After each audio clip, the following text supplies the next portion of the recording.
Say for example, kalau kita baca surah Ayatul Kursi for example, masuk tempat gini,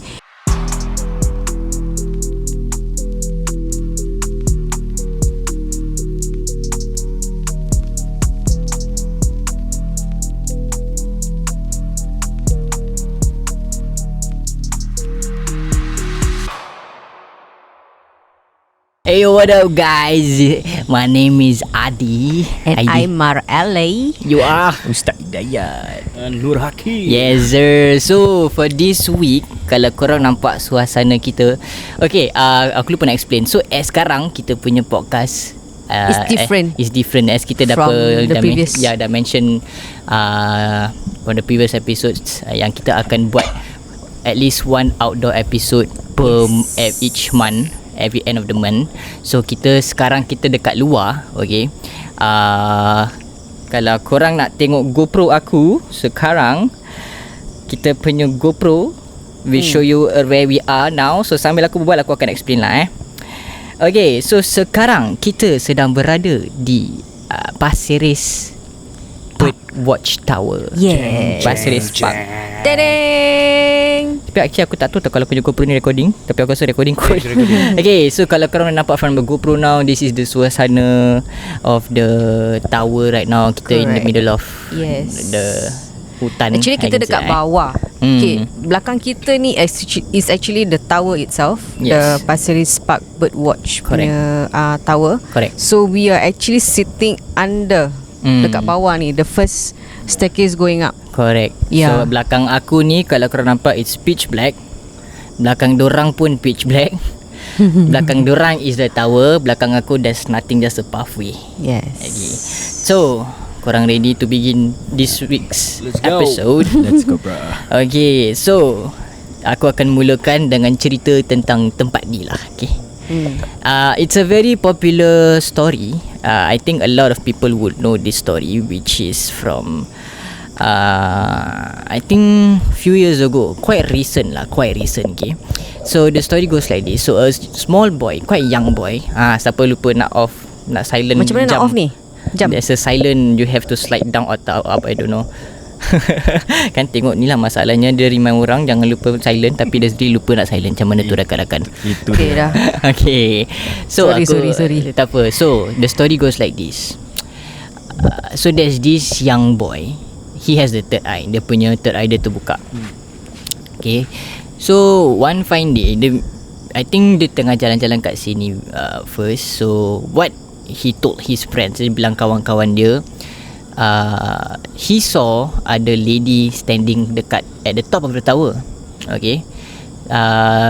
So itu tak apa. So the next day atau the next few days, dia bilang kawan-kawan dia kan, so they cycle, dia ramai-ramai pergi cycle towards the tower kat sini. Okay. So what happened was, tiba-tiba budak ni dia lari naik atas. Unknowingly why, dia just naik atas, dia lari and tiba-tiba kawan-kawan dia semua dengar a very loud bang. So what happened was, budak tu lari naik atas, dia jatuh turun bawah.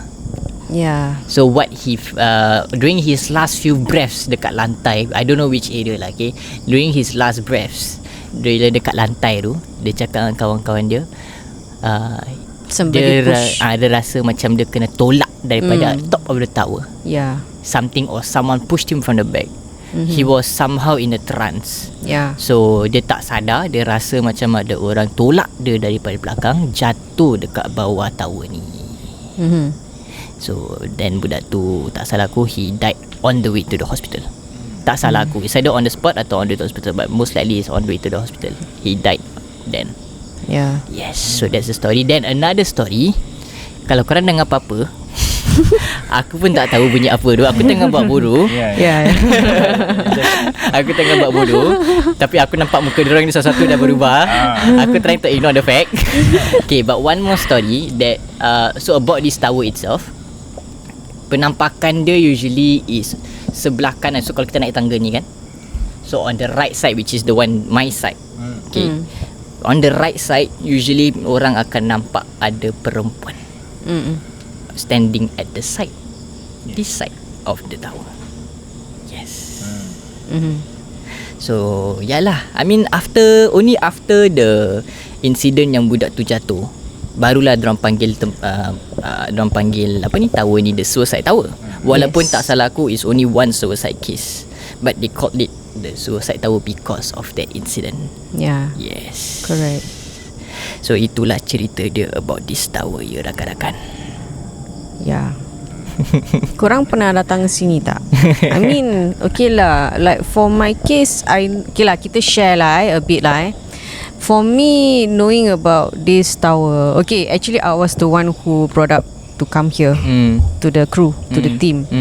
Yeah, because kalau korang nak tahu macam mana aku tahu ni tempat, is because of dulu zaman-zaman aku masih bawa motor, you know lah, masih eager kan nak merayap sana sini. So what happened was, kita datang sini, kalau korang tanya aku, have I ever experienced way back, tak pernah.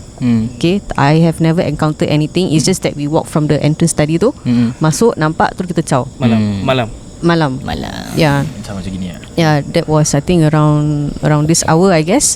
Yeah, tak nak cakap sekarang pukul berapa. Aku pun tak nak bilang korang, kita pun tak nak bilang korang kita kat sini sekarang pukul berapa. Nanti korang mandai-mandai nak gitu. Memandai. So tapi cuma nak ingatkan korang, kita datang sini just for the vibe, bukan kita nak mencari. Tak mencari Cuma just for the vibe. Kalau aku nak cari, aku dah bawa korang jalan-jalan. Yeah, correct. Tak payahlah. Suasana dia. Vibe Yes, just for the vibe. Yeah. So for my case, experience tak pernah.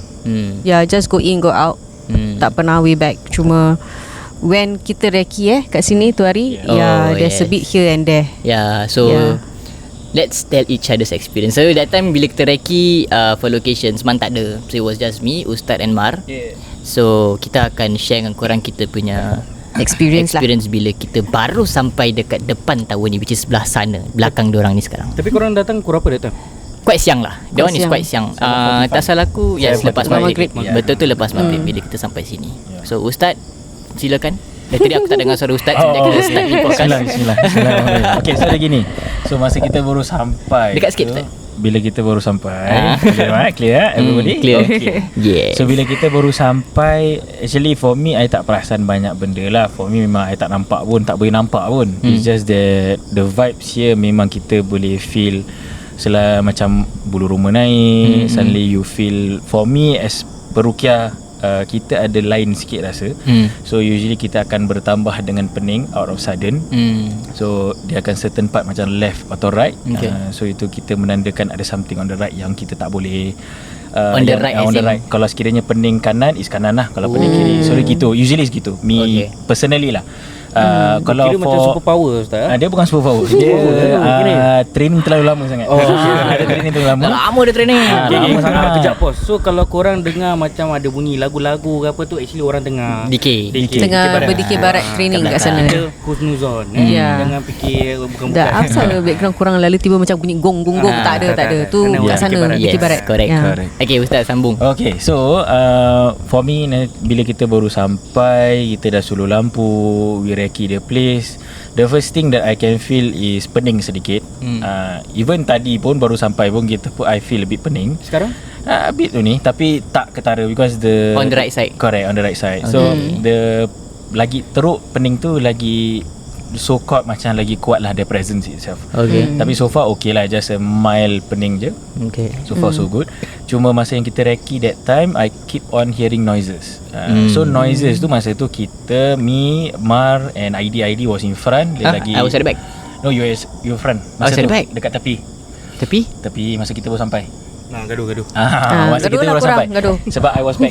You lagi ambil shot daripada tepi kiri. Okay. So Mar and me. So Mar was on the left side. Ustaz, maintain Ustaz. Sabar. Dia macam lengur. Jangan lengur. Okay. So Mar was on the left side, near the hutan yang ke tepi. So I was in the middle belakang. So suddenly I keep on hearing bukan Tekehil. Dia dah terlalu nyanyi selalu. Jadi suara serak. Dia selalu dengar what I heard was footsteps. From where? From the left side. So that's why bila yang on that day itself yang kita recce, I push Mar to the right. Okay. Sebab the footstep was very close. Okay. That's what I heard. I thought macam benda jatuh. Okay. The first time benda jatuh, second benda jatuh, suddenly ada bunyi tapak. So terus I tarik Mar go to the right side lah. Yeah. So that's one of my experience. Itu Is je. it the one yang when I'm the one that push you, right? the one that ke sini. Then after that I said that something. Correct. Okay. So I heard the footstep dekat sangat dengan Mar. Because Mar was ujung kiri, I was on the middle belakang. So dia lagi dekat dengan hutan. Okay. And I already hear dekat sebelah. Okay. So I push Mar to the right because she was in front. Correct. Itu one of the experience that I got. Okay. Yeah. Man, kau pernah datang sini, Man? Tak pernah. Ni kira first time lah. Aku usually aku elakkan tempat-tempat macam gini sebab aku try my best untuk adakan positive vibe. Yes. Dia kalau negative vibe aku dah Vibe, lama vibe, vibe. Baik. Sakara baik. Don't forget to Sakara baik. Okay, Komar. Yeah, so like for me during the recce itself, yeah, like I think Ustaz dengar, I think ID you also dengar the whatever that is been explained by Ustaz because right after the sounds when Ustaz eventually push me like Mar kau ke tepi, kau ke tepi, I eventually feel like dia bukan grab tau. Dia bukan grab kaki tau, dia bukan macam grab gitu tau. It's like macam kena tumbuk tapi dia macam digini lah, macam dia press, macam there's a pressure dekat sini. Yeah. So tu aku Aku rasa kaki kau sakit Tendang. sebab tu dia urut kan. mungkin dia lah, tahu. tapi masih sakit dekat kaki aku. Move on nak. Yeah, so that's all lah. Other than that, nothing lah. Okay, Yeah. so that's from you guys. Okay, from me. So from where I'm facing now is from what I saw. So bila kita baru sampai kat belakang ni kan kita baru masuk. So I Ni think time recce ke? Time recce lah. Time recce. So when kita baru masuk, I think you and Maru kat dekat depan, I kat masih kat belakang. Okay, still taking my time. So I wanted to take a snapshot, a scene of the tower from bottom to up. So I had the flash on the camera lah kan. So I had the flash on the camera, the light. So macam silau lah kan. So but after I took that shot, I put the camera down. I looked up to where the tangga is. Kalau korang boleh nampak belakang Man, kalau korang nampak mana Man, okay, belakang dia on top on the steps itself, what I saw was dia macam dia kasi sekejap dah dia macam gitu. What I saw was ada lelaki tak ada muka staring at me from the top of that tangga. Macam mana tu? Tak ada muka tapi staring. Dia macam I know he's looking at me. Facing you lah. The whole body was facing me and I know that his face was looking at me. Although aku tahu dia tak ada muka. Bukan tak ada muka, dia Tak tahulah, It's too kita pun fast tak lah. tahulah. Terlalu Faham, cepat faham. sangat. Tak yes, nampak. but dia macam muka dia macam kemerah-merahan. Macam berdaging. Tapi dia sekejap dia kasi sekejap dan that's all I saw. Then they was at the foot of the Dah lepas tu kita dah experience gini sekali Ustaz cakap apa tau? Guys, ada orang kat atas. itu lain. Korang. Korang tak nak cakap lah. Tolong lah. Kalau aku disclaimer, kalau korang nak buat maksiat janganlah tempat-tempat gini. Kenapa lah korang nak Tak, buat? bukan. Tu salah. Kalau nak buat maksiat jangan buat langsung. Jangan buat terus. Jangan buat terus. Tak ada. Jangan punya apa nasihat pelik. kau bagi ni. Yang apa pelik tu, orang nak buat maksiat tempat gelap macam gini yang tak ada lampu. Itulah. Apa ni korang? Aku pun tak faham. Sebab tu, Ji. sebab tu orang cakap cinta tu buta. Ya, itu sebab memang bila betul. orang bercinta dia meraba-raba Ustaz. Itu masalahnya tu. Astagfirullah. Jangan salah rabu saudara. Alright. So, yalah. So, pernah? Tak pernah. That's the only one. I think dengan basically time ni tereki. almost everybody's first time being Yeah. here. Yeah, even myself. I mean, technically it's our second time, but being here to stay for a while, it's our first time. It's everybody's first betul. time. Ya. Oh ya Ustaz, Ya saya. saya ada soalan nak tanya. silakan. Okay, memandangkan they call it a suicide tower Okay, is it true?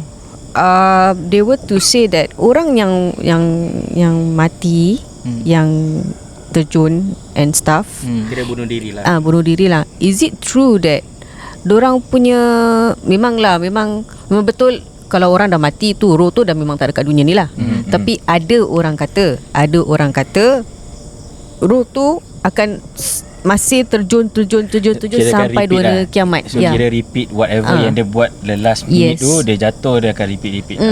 Ya, sampai dunia kiamat dan baru dah habis. Mana Salman? Tak ada. Okay. So apa soalan dia?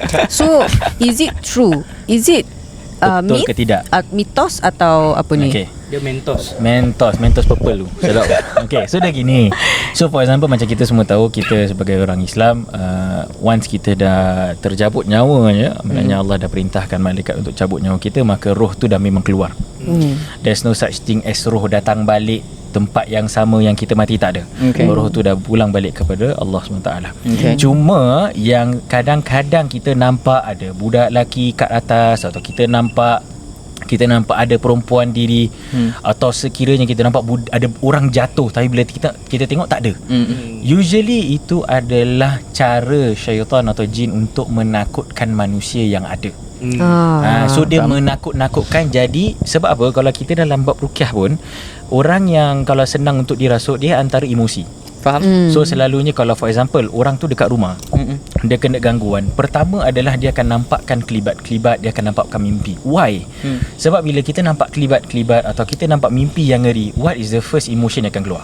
Sedih, marah, Fear. main is takut. Correct. Selalu fear. So bila fear dah ada dalam hati, pelan-pelan nanti dia start tu kacau. So that's why bila orang tua dulu cakap kenapa, oh kita kena kuat semangat, jangan pedulikan. Disebabkan apa, kalau kita menunjukkan yang kita takut, percayalah dia akan rasa macam dia lagi besar. Tapi kalau kita rasa just buat neutral, memang macam mana pun dalam hati kita akan ada terkejut atau fear sedikit. Faham? Itu normal, because kita manusia. Kita manusia, kita tak pernah nampak benda ini. Kalau orang tu dah selalu nampak, memang lain lah, memang dia dah season sangat. Tapi untuk kita, for me myself, I tak pernah nampak. Kalau sekiranya Allah izinkan untuk tunjuk, memang for me pun I akan ada startle and fear lah. Tapi cuma kena compose diri. Tak mau macam jadi yang kat mana-mana negeri-negeri jiran kita yang terus pergi ketuk kepala. Yang itu walaupun kita tahu ada yang fake, wallah alam betul ke tidak. Kepala buat apa? Entahlah, aku pun tak tahu. Dia kira kan nak cabar lah, entertainment. Dia datang nanti dia cabut kepalanya ke, dia tolak ke, dia buka ikatan ke, whatever lah. Macam itu kita, wallah alam, mungkin orang yang buat tu mungkin dia nak buat konten. Jangan main-main. Sebab kalau betul-betul benda tu memang menjelma sebagai syaitan atau jin, bukan senang-senang dia nak kasi kita buka atau hilang. Dia usually kita akan datang dekat, dia akan terus hilang. Sebab apa yang kita belajar, that kalau sekiranya syaitan atau jin ni dia menampakkan diri depan mata, maknanya masuk kepada dimensi kita. Apa masuk dimensi kita? Maknanya for us, kita empat, kita akan nampak the same thing. Bukan I'm the only one that see, you tiga tak nampak. Yang itu lain. Itu maknanya ada gangguan dalam badan. Atau ada benda yang menampakkan that dimension. Tapi kalau dia nampak, dia menjelma, orang taruh ada 10 orang, 10 orang nampak, itu adalah keadaan yang paling lemah yang syaitan tu boleh. Sebab apa yang kita akan buat kat dia, boleh juga dia sakit. Sebab dia masuk dimensi kita. Tapi kira ada juga, apalah ya Allah, sorry guys Lalat. This saying also that kalau syaitan menjelma kat depan kita, menunjukkan dirinya kat depan kita, pada dorang tu kira macam bukan dosa macam zalim. Macam zalim tu maknanya berdosa lah. Dia tak boleh menampakkan dirinya sebab dia berlaku zalim ke atas kita, sama dengan ganggu. Dia tak nampakkan, tapi dia ganggu dalam mimpi, dia ganggu dalam segi badan, dia nampakkan kelibat-kelibat saja, tapi tak nampak dia punya bentuk apa-apa, dia nampak black shadow. Itu pun dah consider haram. Dah zalim maknanya dah berdosa bagi mereka. Sama dengan kalau guli, tapi cuma kita banyak patient yang my patient itself yang cakap, oh ada bunyi guli ustaz, ada bunyi footstep, ada bunyi tarik kerusi. For me susah kita nak definisikan sebagai gangguan. Disebab kenapa, my son pun kadang-kadang pukul 3 pagi lagi main, 2-3 pagi lagi main bola, lagi melari-lari. So kita nak cakap, oh atas ada gangguan, silap budak tu lagi main bola. Yalah. Kita pun ada juga macam itu. Unless ada satu patient kita, dia cakap, ustaz, yang kita dengar guli ni, dia bukan guli satu tau, tak, dia macam satu baldi guli dia campak. Satu baldi. Correct. Dia splash. So macam mana bunyi tu? Wallahu alam. Kita ustaz takut ustaz jadi beatbox pula kan. Dia satu hal. Dia yang itu yes, kita boleh macam lebih kurang kita ambil 50%, because why? Impossible kalau ada budak nak main guli pakai satu baldi dia campak. Tapi kalau nak main macam itu different. Because apa? Kita bukan ada guli atau ada bola kecil yang akan buat that sound. Correct. So macam gitu. So dia ustaz kalau cakap pasal zalim kan. apa pendapat Ustaz dengan orang yang selalu pergi paranormal? Diorang selalu tengok-tengok benda, Mencari. Dia controversial sikit So pada yang tim-tim yang tu minta maaf lah, saya terpaksa tegur sikit. Tak apa. So dia gini, We got your back. sebab dia gini, kalau sekiranya dengan niat kita memang nak masuk, memang nak cari, percayalah kata saya, is not a good thing to do. Why? Ada dua perkara yang kita kena tahu. Yang pertama, ini bukan tempat kita. Betul. Okay. Okay, kita punya tempat HDB, BTO, landed, Correct. siapa yang ada kaya, landed kondo ke apa lah, kita HDB je kan, orang-orang biasa. Correct. Tu rumah kita. Tapi once kita dah keluar daripada rumah kita, itu adalah public place. Correct. So public place ni bukan untuk manusia je, untuk dorang juga jin-jin syaitan. Dorang pun ada kehidupan dorang pun ada dorang punya kampung, dorang pun ada dorang punya kehidupan semua. Dan hutan adalah tempat yang dorang suka duduk disebabkan tak ada orang. Yes. That's why kita kadang-kadang pelik. Kalau sekiranya rumah yang BTO yang masa COVID tu, masa COVID tu kan kita Mikrofon. Okay. Mikrofon. Ya. Bunyi mikrofon. I know. Jangan gesek. Jangan gesek. Lu gesek je. Tak gesek je. Mikrofon. Alright. So dia gini. So bila kalau kita tengok yang kisah BTO, yang COVID kan dia stop. Kita ada patient yang bila dia dah buat balik, dia kira kan dah bangun dan ada gangguan. Gangguan tu bukan daripada badan, is gangguan daripada luar. Okay. So possibility ada juga yang bila building tu terbengkalai, dia duduk kat situ. Faham. So that's why kita dianjurkan untuk rukiahkan rumah, pagarkan rumah. Pagar rumah actually boleh buat sendiri. Nak panggil ustaz pun by all means sila falyatafaddal mashkura. Macam Dia selit guys. Dia selit. So, kalau korang selit daun je. Kalau korang nak cari tukang perukiah, Perawatan Islam. untuk bersihkan rumah ke, bolehlah hubungi sahabat kita Ustaz Hidayat. Nanti kita letak kat description. Correct. Yes. Disclaimer, ustaz punya cara rukiah very simple, dia rukiah syariah. Dia tak ada kena mengena dengan kena kain putih ke kain kuning, kain merah, kain hitam, tak ada asap-asap. Kita just completely just plain Al-Quran, hadis, sudah, itu saja. So macam gitulah. So jangan risaulah, tak ada mantra-mantra yang pelik-pelik lah. Okey lah. Dia tak ada yang tong tak ada. Ustaz, saya ada soalan. Allahu Akbar.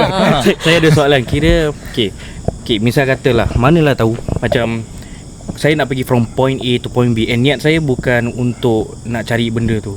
Misal kata macam tempat tadi yang kita masuk, sama kita nak pergi sana because sana ada benda. Let's say nak cakap, kalau kita nak masuk tempat ni, ada tak bacaan-bacaan? Oh, actually banyak. Kalau bacaan-bacaan Paling ringkas Ustaz. Paling ringkas. Dia paling ringkas adalah a'udzubillahi minasyaitonirrajim. Tu paling ringkas. Oh. Very simple. Actually orang ingat nak kena baca kursi. Percayalah kata saya, kalau sekiranya masuk tempat yang gelap, ayat kursi pun kadang-kadang boleh lupa. Betul. Ini daripada personal punya experience. Kadang-kadang kita dah hafal lagi. Perukiah kita dah hafal, memang kena hafal. Pun kadang-kadang bila rukiah boleh lupa. Okay, is there another question Okay, letak macam memanglah kita masuk tempat macam gini, memang patut and it's a must to like at least bacalah sikit lah. For example macam bismillah ke auzubillahi minasyaitonirrajim for example lah. Say for example kalau kita baca surah Ayatul Kursi for example, masuk tempat gini, does it like somehow a magnet to this kind of things? Macam kadang-kadang macam kau masuk tempat aku gini, kau tahu banyak baca Ayatul Kursi, dia aku datang kat kau. That kind of thing. So is there such thing like that? Okay, so dia gini, very simple. Ayat kursi, a'udzubillahi minasyaitonirrajim, bismillahirrahmanirrahim, la yadurru, itu adalah ayat perlindungan. Dia bukan ayat nak hentam jin tu atau hentam apa-apa. Dia cuma niat kita tu important. Innama a'malu binniyat. Semua dengan niat. So niat kita kalau memang nak perlindungan diri, baca. Itu insya-Allah sebab kita tawakal kepada Allah SWT. So kalau kita niat untuk perlindungan diri, maka bila kita baca ayat kursi, walaupun kita baca, taruhlah yang kita hafal Amanar Rasul, atau kita hafal a'udzu bikalimatillahi tammah, memang kita boleh gunakan untuk dalam ruqyah. Cuma kalau niat kita untuk perlindungan, insya-Allah itu adalah apa yang sesuai dengan niat kita. Faham. Pasal benda-benda mistik gini macam syaitan, all this kind of jin and stuff, they know that kita ni lemah, kita ni takut. So sekiranya kalau kita tahu diri kita ni takut lah, acid lah macam tadi, macam kita ni takut, habis kita baca ayat kursi, makin diorang mendekat dengan kita. So dah gini, actually persepsi itu salah. Sebenarnya actually jin ni takut dengan kita. Syaitan tu actually takut dengan manusia. Sebab kita sebagai khalifah kat muka bumi. Cuma kadang-kadang ada je manusia-manusia yang lemah semangat. So macam mana dia nak trigger? Samalah kalau for example seseorang tu, kita manusia dengan manusia. Taruhlah manusia tu memang dia badan sado macam man. Dia boleh boxing. Sadu. Taruhlah. Taruh Walaupun je, dia perut gemuk, tapi taruhlah kita letak dia boleh boxing. Contoh lah. Contoh dia boleh Jangan boxing. menganjing, Ustaz. Aduh. Tak apa, saya boleh terima. Jadi tak apa. Maafkan saya. Okay. So for example dia boleh boxing. Dia memang kita tahu dia boleh fight. Tapi ustaz datang, ustaz tu cek pasal dengan dia. So cek pasal tak kena tumbuk ustaz. Yalah. Betul. Sama macam itu. So for example kalau kita datang, memang kita memang tahu diri kita ada Allah. Percayalah syaitan pun tak dekat. Sebab sebaik-baik penjaga adalah Allah. Betul. Tak ada syaitan, tak ada bomoh, tak ada mana orang pun yang kuat daripada Allah SWT. Apa ilmu cakap Siam ke Thailand ke apa ke sama tu. Tak boleh. Sebab kita yakin kepada Allah. Sama dalam ruqyah, sama dengan kehidupan kita. Yes. Ingat kita ni keyakinan kena betul dengan nawaitu sauma ghadin kita pun kena betul. Salah. Betul. Tapi itu untuk puasa. Jadi kalau kita punya niat nak kena betul. Betul tak? Kita punya nawaitu. Betul nawai itu. Kalau nawai ni tak ada. Nawai ni tak ada nawai. Kalau aku kena cancel account ni, channel ni. Aku tahu lah nak marah siapa lepas ni. Okay, so itulah Ustaz punya advice untuk korang, a bit of sharing from Ustaz Hidayat. So sekarang ni kat sini ni kan aku Tak Ya, ada fikir. tu di kibarat. teng. Aku nak kasi korang dengar. Okay. So aku takut korang terfikir-fikir kan. So Okay, kita dengar. senyap lagi. Dah habis. Dah habis. Dah habis. Dia tadi bunyi tong dia punya. Dah tak payah. Tak payah. Bukan. Salah. Botol dah bunyi. Itu diorang tengah main apa ni di Barat. So yalah, kalau kat sini suasananya a bit sunyi sepi kan. Of course. So untuk kita, okay, for example kalau kita sesat dekat mana-mana, Misal kata kalau kita pusing. Mana kau pusing ni Syamil? Okay. yes, tapi kita tetap dekat situ. I Tempat mean, yang sama lah. yes, kita pernah dengar advice macam kita azankan tempat Betul. kita. Yeah. Okay, so antaranya azan. Cuma yalah ada orang dia tak kisahlah lagu ada ke tak ada lagu, monoton ke single tone ke triple tone ke chord tone ke apa ke, tak kisah. Yang penting ada azan. Walaupun dia sebut Allahu Akbar, dia tak ada lagu-lagu pun boleh. Yang secondly, kalau betul-betul yakin kepada Allah SWT, sebut a'udzu bikalimatillahi tammah min kulli banyak dia min kulli syaitani wa hammah boleh, atau bismillahilladzi la yadurru pun boleh, samalah dia. Itu nanti kita akan letak kat situlah kalau ada. Okay, itu aku punya first question. Itu part A. Ni part B, the other side of the world. Ada ke such thing as roh-roh yang sesat? Tak ada. Macam saya cakap, roh ni dia akan pulang balik. Dia tak akan sesat. Sebab apa? Bila dah ditarik nyawa oleh malaikat maut, maka dia automatik roh tu akan pulang balik kepada Allah. Kalau mengatakan tentang qarin, itu different. Okay. Qarin maknanya adalah jin yang diberikan, memang Allah tetapkan setiap manusia tu akan ada qarin. Qarin tu maknanya menyerupai kita, yang akan mendamping. Qarin. So Apa fungsi korin tu Ustaz? dia dengan syaitan, hawa nafsu, detect team. Nanti kan Ustaz. Dia syaitan. Detect team. So bila for example syaitan yang luar ke atau yang nak menghasut kita, dia akan dengan qarin detect team untuk hentam kita. Macam for example nak buat maksiat, pergi tingkat 4 atau tingkat 5. Macam itu. Dia akan hasut. Tingkat 4, tingkat 5, so macam tiba itu. Ustaz tingkat 4, 5. Macam gitulah. Continue talking. Sebab kan kalau nak mengatakan roh sesat tu memang impossible lah. Disebabkan Allah tu maha kuasa. Memang Allah dah letak, memang roh tu akan kembali kepada Allah SWT, masuk kepada alam kubur. Yang akan disoal, kalau sekiranya orang itu memang soleh, akan ditenang di dalam kubur selama-lamanya sampai hari kiamat, hari kebangkitan. Dia tidak ada sebarang kata macam ni nanti dia roh masuk balik ni, nanti datang balik kat dunia, nanti dia pergi ke tempat yang macam Mar tadi cakap. Faham. Cuma qarin, yes. Nanti kadang-kadang ada kisah yang kita pernah dengar, ustaz saya selalu nampak bapak saya dah meninggal ni, tapi saya nampak bapak saya duduk dekat kerusi, tempat yang kerusi yang dia selalu duduk. Selalu yang saya dengar is bapak ataupun nenek. So maknanya rumah dia seorang 4 room flat tak salah ustaz. So dia ada macam normal BTO. Ada story. Okay. So ada normal BTO yang 4 bilik, tengah tu ada lorong. Okay. Master bedroom, second, third room, living room, dapur lah, normal punya standard ni. Okay. So dia cakap nenek dia dah meninggal. Nenek dah meninggal a few days. Tapi masa tu ada satu kali tu dia keluar dari bilik, kan gelap. keluar. Jarang orang buka lampu living room lah masa tidur alam. Yeah. So dia nak pergi dapur, dia buka, dia nampak ada orang duduk kat kerusi yang nenek dia selalu duduk. Okay. And bila nenek dia duduk tu, yang dia nampak tu, dia rocking the chair. Oh, dia tengah duduk kat rocking chair. Rocking chair. So bila rocking chair, dia boleh pandang. Dia boleh pandang. Patient saya yang tengok, dia boleh pandang balik. Dia pandang, dia tengok. So dengan mata yang terbeliak, dia cuma nampak mata. Tapi dia tahu tu nenek dia. Oh, tapi muka dia gelap. Muka dia gelap. Dia cuma nampak mata. And dia tahulah siapa yang suka duduk kat situ. Takkan orang lain. Nenek dia. Dia dulu yang suka duduk situ. Nenek je. So macam mana tu? Dia panggil kita untuk ruqyah, memang ada gangguan. Cuma gangguan tu dia taklah teruk sangat. Cuma dia memang nampak itu antara kelibat-kelibat tanda-tanda kalau sekiranya rumah itu ada gangguan. So dia nampak rocking chair, dia auzubillahi minasyaitonirrajim, dia bismillah, terus dia masuk bilik. Dia terus abaikan nak minum air. Dia masuk dalam bilik, dia beritahu kat suami dia, dan suami dia buka, hilang, tak ada apa. Buka lampu semua okey. Usually dia gitu. So dalam peruqyah atau sesiapa dia bukan cakap untuk ustaz untuk semua sesiapa yang ada rumah yang tinggal berduaan, suami isteri, tak ada anak. Okay, kalau suami isteri kan kadang lonely. Suami kerja kadang shift, isteri seorang kat rumah. Ingat, macam mana pun just buka Al-Quran. Buka Al-Quran tu, zikir sebanyak mungkin dan abaikan apa pun negative thoughts. Sebab apa? Bila kita macam ni, kan ustaz cakap apa? The first thing yang dia akan attack adalah fear. Kalau kita seorang kat rumah, itulah time yang paling kita akan rasa takut. Sebab kita tahu kalau sekiranya ada bunyi, masalah siapa yang buat bunyi tu? Kita seorang saja. Macam gitu. So dia punya fear dah start. Kadang-kadang rumah tak ada gangguan. Rumah tu tak ada gangguan pun. Dia rasa paranoid atau dia overthink sampaikan dia ingat ada gangguan. Bila kita datang tak ada gangguan. Sendiri yang takut lah. Sendiri takut. Sebab apa? Dia memang lemah semangat. So selalu buka Al-Quran atau dengarkan azan atau selalu buka TV. Kalau nak video call husband, video call lah habinya tu, ya. Kalau tak mengacau lah hidupnya. Ni direct ke? Siapa terasa? Okay, faham. So jadi kalau korang misal aku always hear this term roh dia sesat lah, ke mana-mana lah, itulah inilah kan. Tapi actually like what Ustaz say, tak ada maknanya actually roh, maknanya roh sesat tu tak ada. Okay guys, so kalau korang nampak roh tu kat situ, maknanya itulah jin syaitan yang tengah menyerupai. Tapi macam tadi Ustaz kata dia nampak nenek dia.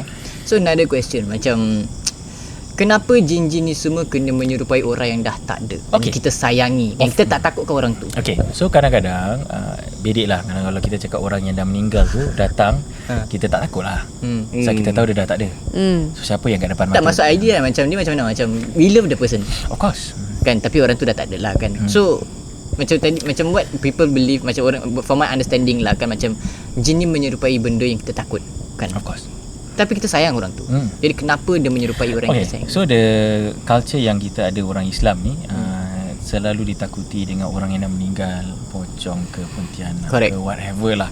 So bila orang yang dah meninggal, kita ada mindset as orang Islam, memang dia takkan kembali. So seperti yang apa Ustaz cakap, kalau sekiranya kita nampak, walaupun itu nenek kita sayang nenek kita sayang. Tak payah kalau kita sayangkan dia, tetapi kita sudah tahu dalam otak atau minda hati kita yang dia dah tak ada. Itu yang berubahkan daripada sayang jadi fear. Faham. Sebab kita tahu, for example lah, kita put senario baru meninggal hari ni, hari ni meninggal ni, so dah ke bumi tengah hari gitulah, kebumikan. Malam nampak dia. Masuk akal tak? Kalau kita ambil logik sayang, tak masuk akal. Kalau kita nak sayang apa yang dah meninggal tu. Tapi kalau yang depan kita yang menjelma tu, automatic kita pakai logik that is not her, that is some correct. Itu salah satu. Tapi apa yang saya pernah dengar is, one of them is macam misal kata orang yang kita sayang tu dah pergi, lepas tu satu hari kita dah sedih. So benda tu attack kita punya emotion. So kita dah sedih. Bayangkan kau kehilangan seseorang. Okay, misal kata kau ada adik, kau memang tak ada adik okay, misal kata kau ada adik kau dah pergi, kau rindu gila dengan dia. Hari-hari kau nangis. Misal kata Ibrahim adik kau, Ibrahim aku rindu kau. Satu hari tiba-tiba kau nampak Ibrahim datang, kau takkan rasa takut. Kau punya rindu dah terubat. Yalah. Betul Ustaz? Betul. Ada macam itu, cuma kena hati-hati lah. Sebab dia kalau akan suka dengan benda tu. So dari benda yang macam mana, ada cerita jugalah, ada tentang pendamping, dinamakan pendamping. So macam itu lah, kita dah nangis sebab so dalam sesi ruqyah ke atau apa, kita akan selalu tanya pasal anxiety, depression. dia selalu sedih, dia suka termenung, dia suka marah atau dia bad temper. Dia antara emosi tau. Dia akan attack your emotion atau your stress level. So bila for example macam Man kasih example, Ibrahim dah meninggal. Dia dah sampai sedih sangat sampai syaitan tu dia tahu yang dia ni sedih ni. Aku boleh jadi pendamping dia. Sebab apa dia nak jadi pendamping? Senang lah. For example ustaz tinggal rumah ID lah kasih makan, ID kasih gaji, ID kasih. Rasa ustaz nak keluar? Tak. Pastilah. Ustaz dah sedap. So lama-lama dia dah menjelma gitu, masuk dalam mimpi. Dalam mimpi kalau sekiranya mimpi orang yang dah meninggal tak ada masalah. Sekali, dua kali okey. Tapi kalau dah selalu, and sometimes kadang-kadang kita mimpi dengan kita tak pernah nampak moyang kita. Ada satu kes dia mimpi moyang dia. And moyang dia tak nampak, dia cuma nampak dalam gambar. Imagine dia dalam mimpi tu dia nampak moyang dia. Oh. Okey, kau tengok. Dia mati guys. So korang akan dengar sekejap kamera kita daripada mic kamera kita. Okay. Bateri fresh. Aku pun tak tahu guys kenapa tiba-tiba dia mati. Bateri is fresh bateri baru. So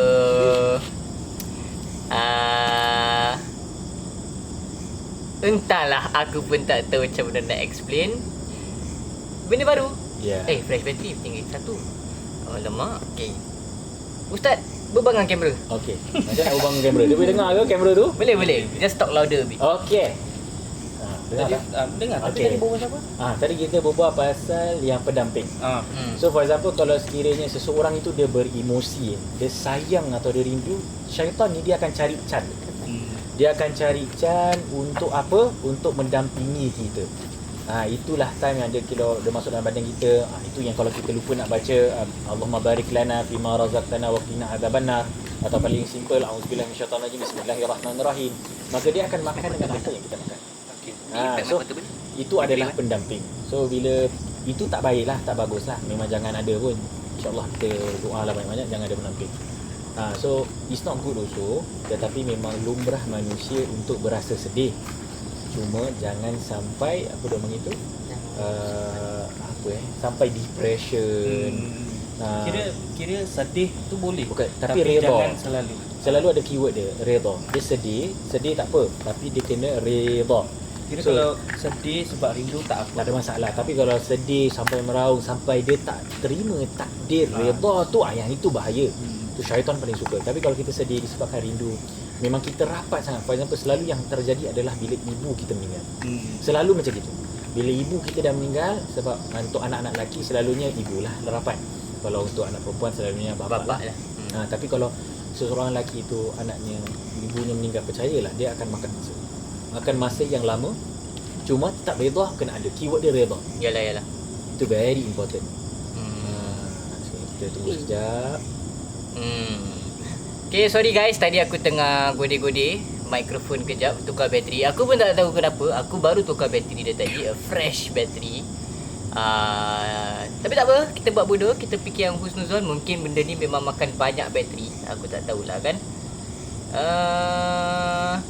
So kita akan sekejap kasih aku setting sikit benda ni, bla bla bla. kita pause.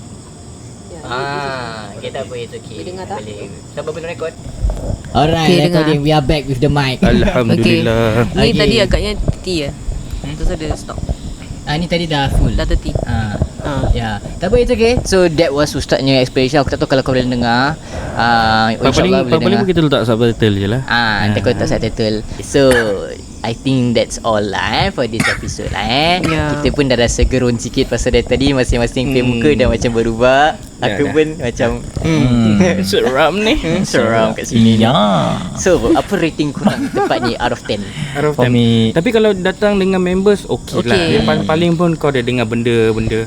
So kadang-kadang kalau korang dengar ke ternampak ke, mungkin korang diri korang sendiri korang boleh imagine. Correct. It's legit. Macam nanti kadang kau nampak macam apa kayu jatuh. Macam tu.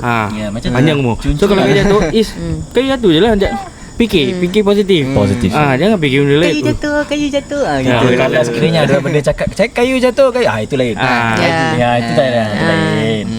Oh Ustaz, sekejap last sebelum Okay. habis. Ni betul last. Okay. Part tegur menegur.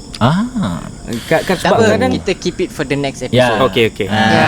Pasal aku pun tak cukup time. Memory aku dah penuh. Alright. Macam ni. Okay, kita keep that for the next episode. So kalau korang ada any recommendations on places that you want us to go to, sila komen kat bawah in the comment section below. Recommend lah suka hati korang mana korang nak pergi. Tapi jangan jauh-jauh. Kalau ada Preferably rezeki, Singapore Please first. within Singapore. Singapore. Jangan kat Sanur ke kat Kalau Bali kat luar ke, negeri korang pergi kat sendiri. Malaysia Yeah. ke. Korang sendiri. Boleh. Boleh. Bukan sekarang. Tapi kalau nak kita keluar dari Singapore ni, korang support kita lah. Subscribe. So make sure korang hit the bell Subscribe, button to receive subscribe. notifications. Make sure korang subscribe to also check out our new videos. Yes. Make sure korang follow kita punya Instagram as well, Black Yes. Cats Official. So yalah, tu je lah kan. Yeah. Itu je lah. Keep it short. Keep it short. My name is See Aidi. you in the next episode. My name belum is lagi. Mar Ali. My name is Aidi. My name is Ustaz Hidayat. And my name is Nur Hakim. And this is the Black Cats Official Podcast. Bye.